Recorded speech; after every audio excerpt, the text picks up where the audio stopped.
Hello दोस्तों, कैसे हैं आप सब? आप सभी का स्वागत करती हूँ Sanam Patel. Praise the Lord.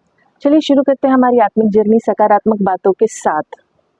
आज हम बात करेंगे परमेश्वर के मार्ग को तैयार करना, परमेश्वर के मार्ग को सीधा करना। क्या है परमेश्वर के मार्ग को तैयार करना?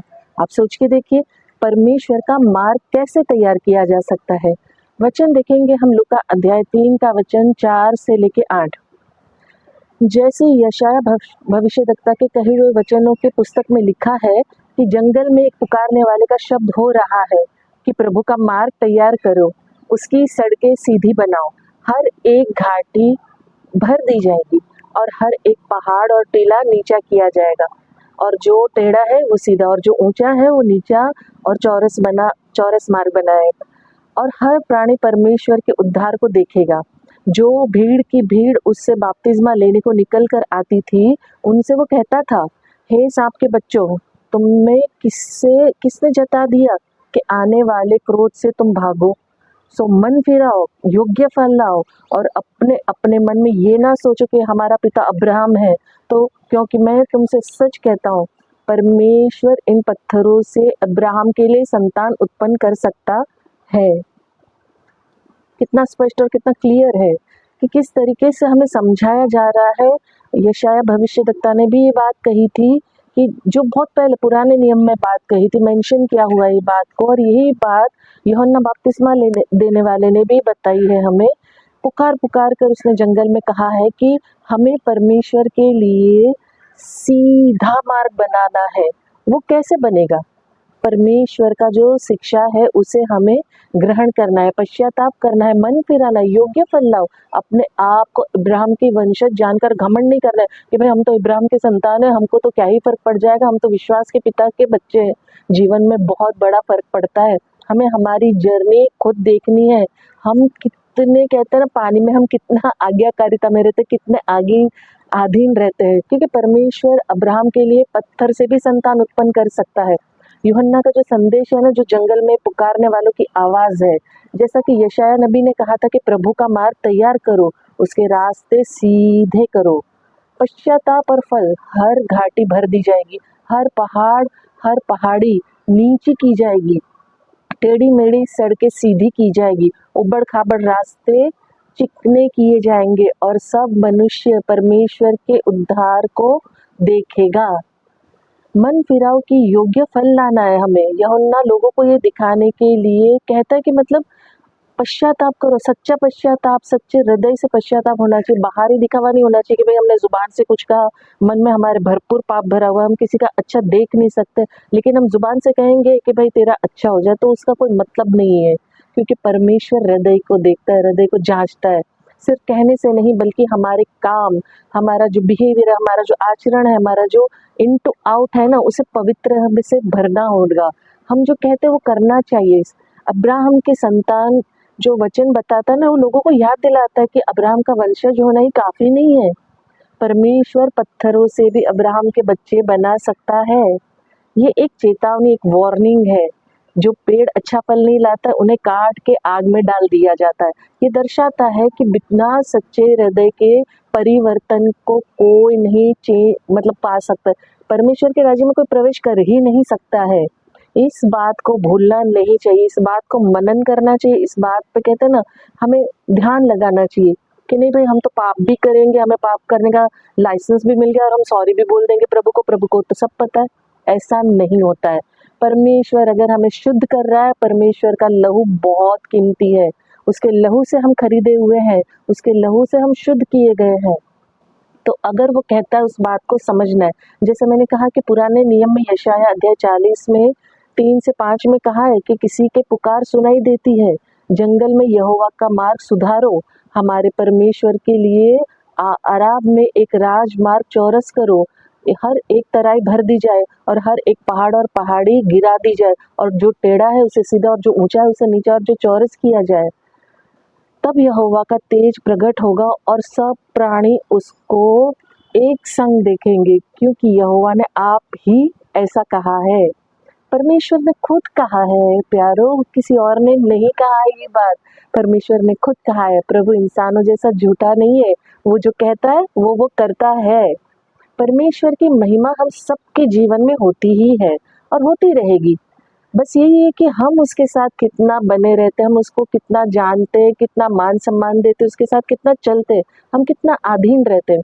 प्रभु का मार्ग तैयार करना है हमें हमें हमारे सुसमाचार से, हमारे बिहेवियर से, हमारे रिफ्लेक्शन से। प्रभु का कहते हैं ना, आप बाइबल पढ़िए, मैं तो बारंबार लगातार कहती हूँ, आप कहते हैं ना, उत्तेजित करती हूँ, रिक्वेस्ट करती हूँ, क्या पढ़िए, एक एज ए किताब के तौर पे ही पढ़ लीजिए, बहुत बड़ा बदलाव आएगा। बाइबल पवित्र शास्त्र जीवन बदल देता है। जैसे लूका का अध्याय 3 का वचन 4 से 8 बताया, वैसे आगे जो वचन कहता है 9 से लेके 17 तक पढ़ते हैं। और अभी कुल्हाड़ पेड़ों की जड़ों पे धारा है, जो पेड़ अच्छा फल नहीं लाता है वो काटा और आग में झोंका जाता है। जो लोग उसे पूछा तो हम क्या करें, उसने उन्हें उत्तर दिया कि जिसके पास 2 कुर्ते हैं वो उसके साथ, जिसके पास नहीं है बांट दे, और जिसके पास भोजन हो वो भी ऐसा ही करे। और महसूल लेने वाले भी बपतिस्मा लेने आए और उसने पूछा कि हे गुरु, हम क्या करें? उसने उनसे कहा कि जो तुम्हारे लिए ठहराया गया है उससे अधिक ना लेना। और सिपाहियों ने भी उससे पूछा कि हम क्या करें? तो उसने उनसे कहा कि किसी पर उपद्रव ना करना और ना झूठा दोष लगाना और अपनी मजदूरी पर संतोष करना।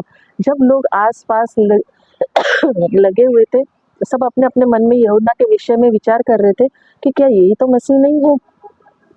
तो यूहन्ना ने उन सब से उत्तर में कहा कि मैं तो तुम्हें पानी का बपतिस्मा देता हूँ, परंतु वो आने वाला है जो मुझसे शक्तिमान है, मैं तो इस योग्य भी नहीं कि उसके जूतों का बंधन खोल सकूं। वो तुम्हें पवित्र आत्मा और आग से बपतिस्मा देगा। उसका सूप उसके हाथ में और वो उसका खलिहान अच्छी तरह से साफ करेगा और गेहूं को अपने खेत खते में इकट्ठा करेगा, और परंतु भूसी को उस आग में जो बुझने के लिए जला देगा। सोचिए, जो फल नहीं लाता उसका क्या हश्र होने वाला है? परमेश्वर यीशु मसीह के हाथ में है कि वो जो अच्छा फल नहीं लाता है, जो गेहूं को अलग करते, किसान भी करते हैं ना, गेहूं को छांटते हैं, कचरा अलग करते, छोटे दाने बड़े दाने, वही कार्य हमारे जीवन में परमेश्वर करेगा। हर एक जो फल नहीं लाने वाला व्यक्ति है उसे अलग करेगा, और परमेश्वर ने हर एक क्षेत्र में हर एक मनुष्य को जो भी पोजीशन दी है उसे सबसे कहा है। जैसे यूहन्ना ने सिपाहियों से कहा, जो महसूल लेने वाले थे उनसे कहा, जो मिल रहा है उससे संतुष्ट रहो, एक्स्ट्रा चीजें मत करो, दोष मत लगाओ, किसी को दुख मत दो। 2 कुर्ते हैं तो किसी को दे दो, ज़्यादा भोजन है तो दे दो। हर किसी को अपने अपने क्षेत्र में अपने अपने जो पोजीशन हैसियत के मुताबिक जिसकी कहते हैं मदद कर सकते हो करो। झूठे दोष बिल्कुल नहीं लगाने चाहिए, जो मिल रहा है उसमें संतुष्ट होना चाहिए। अपने परमेश्वर पर विश्वास करना चाहिए। परमेश्वर ने जो कहा है परमेश्वर वो करता है, और वो सर्वशक्तिमान है, महामहिम है। वो जो यूहन्ना था उसने कहा कि वो उसके जूते का फीता बांधने के योग्य भी नहीं है। तो सोचिए, जो परमेश्वर कहता है ना उसे जो लोग मानते हैं, उसके अधीन रहते, प्रभु उसको बहुत बहुत बहुत आशीषित करता है। यीशु हमारे जीवन में दिलचस्पी लेता है ताकि हमारा जीवन संवर सके। हम कहते हैं ना, एक आशीषित जीवन, एक भरपूरी का जीवन जी सके, ना कि हम दुख भरा जीवन जिए, तकलीफ भरा जीवन जिए, परेशानी वाला जीवन जिए। परमेश्वर कभी नहीं चाहता कि अपने बच्चे, उनके खुद के बच्चे दुखी हो, वो परेशान देखना पसंद नहीं करता है। वो चाहता है प्रभु हम सब के लिए कि हम सब बहुत खुश रहे, आशीषों से भरपूर रहे। एक कहते हैं ना, भरपूरी का जीवन। याकूब का अध्याय 1 का वचन 2, 3 और 4 क्या कहता है? हे मेरे भाइयों, जब तुम नाना प्रकार की परीक्षाओं में पढ़ो तो इसको पूरी आनंद की बात समझो, ये जानकर कि तुम्हारे विश्वास के परखे जाने से धीरज उत्पन्न होता है। पर धीरज को अपना पूरा काम करने दो कि तुम पूरे और सिद्ध हो जाओ और तुम में किसी बात की घटी ना रहे। प्रभु हमारे जीवन में है ना घटी से निकालना चाहता है, बहुतायत से आशीषों से भरना चाहता है। वो कभी नहीं चाहता कि हमारा जीवन जो है घटी में निकले, दुख में निकले, परेशानी में निकले, तकलीफ के साथ गुजरे। वो हमारे जीवन में दिलचस्पी रखता है। क्या हम यीशु मसीह की बात में दिलचस्पी रखते हैं? क्या हम उसके वचन में दिलचस्पी रखते हैं? क्या हम वो जो चाहता है वो हम करते हैं? हमारा जीवन पूरी तरह समर्पण करते हैं प्रभु को? क्या हम पवित्र जीवन जी रहे हैं जैसा परमेश्वर हमसे चाहता है? क्या हम वो काम कर रहे हैं? प्रभु चाहता है उसके मार्ग को तैयार करना, सुसमाचार को बांटना, हमारे आचरण के द्वारा, हमारे बिहेवियर के द्वारा, रिफ्लेक्शन के द्वारा, हमारे हर एक काम के द्वारा। क्या हम परमेश्वर का वो मार्ग सीधा कर रहे हैं? हम साधारण मनुष्य हो के आड़े टेढ़े रास्ते पसंद नहीं करते, पथरीले रास्ते पसंद नहीं, खड्डे हो रास्ते में पसंद नहीं है, कुछ गिरा हो रास्ते में पसंद नहीं, तो क्या हमारे परमेश्वर को, जो राजाओं का राजा है, उसका रास्ता हमें सीधा नहीं करना चाहिए? जिस उद्देश्य से हमें इस संसार में भेजा गया उस उद्देश्य को हमें पूरा नहीं करना चाहिए? हमें डेफिनेटली परमेश्वर के मार्ग को तैयार करना चाहिए।